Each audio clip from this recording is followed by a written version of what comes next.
কোনো দেশ চাইলে তো ইচ্ছামতো টাকা ছাপিয়ে ধনী দেশ হয়ে যেতে পারত। দেশে গরিব মানুষ বলে আর কিছুই থাকতো না, সবাই বড়লোক হয়ে যেত। কিন্তু তাও কেন কোনো দেশের সরকার ইচ্ছামতো টাকা ছাপায় না?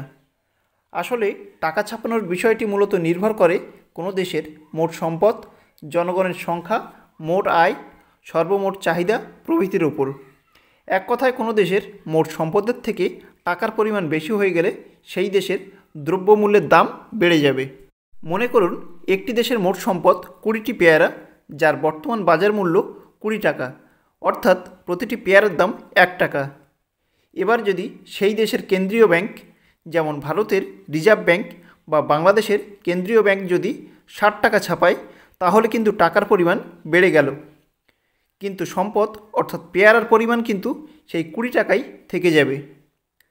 যেহেতু মানুষের প্রাকৃতিক সম্পদ উৎপাদন করার ক্ষমতা নেই, তাই 20টি পেয়ারার দাম বেড়ে 3 টাকা করে পিস দাঁড়াবে। সেখানে মুদ্রা ছাপানোর আগে পেয়ারার দাম ছিল 1 টাকা করে পিস। অর্থাৎ বেশি টাকা ছাপালে টাকার মান কমে যাবে এবং দ্রব্যমূল্যের দাম বেড়ে যাবে। যেমন অতিরিক্ত টাকা ছাপার ফলে 2008 সালে জিম্বাবুয়েতে মুদ্রাস্ফীতির হার নেমেছিল 796 কোটি শতাংশে, যা এখনও পর্যন্ত পৃথিবীতে রেকর্ড। অর্থাৎ মুদ্রাস্ফীতির আগে জিম্বাবুয়েতে যে চকলেটের দাম ছিল 1 টাকা, মুদ্রাস্ফীতির পর সেই চকলেটের দাম বেড়ে দাঁড়ায় 796 কোটি টাকায়।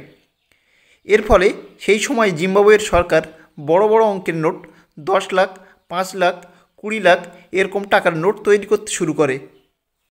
আবার প্রথম বিশ্বযুদ্ধের পর জার্মানির অর্থনৈতিক অবস্থা ভীষণ ক্ষতিগ্রস্ত হয়।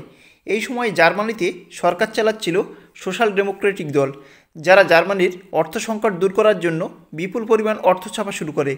কিন্তু দেশের মোট সম্পদের তুলনায় বিপুল পরিমাণ অর্থ ছাপায় টাকার মান কমে গিয়ে পণ্যদ্রব্যের মূল্য আকাশছোঁয়া হয়ে যায়। 1920 সালে জার্মানিতে এমন ভয়াবহ মুদ্রাস্ফীতি ঘটে যে মানুষ ঠেলাগাড়িতে ভরে টাকা আনত বাজার করতে। টাকার চেয়ে সে সময়ে ঠেলাগাড়ির মূল্য ছিল অনেক বেশি, যার কারণে মানুষ টাকা রেখে ঠেলাগাড়ি চুরি করত। মুদ্রাস্ফীতির এরকম ঘটনা ভেনিজুয়েলাতেও ঘটেছে।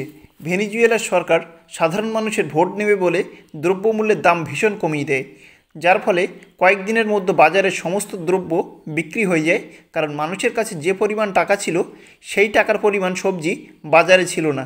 ফলে কিছুদিন পরই ভেনিজুয়েলার 70% মানুষ খাদ্য সংকটে পড়ে।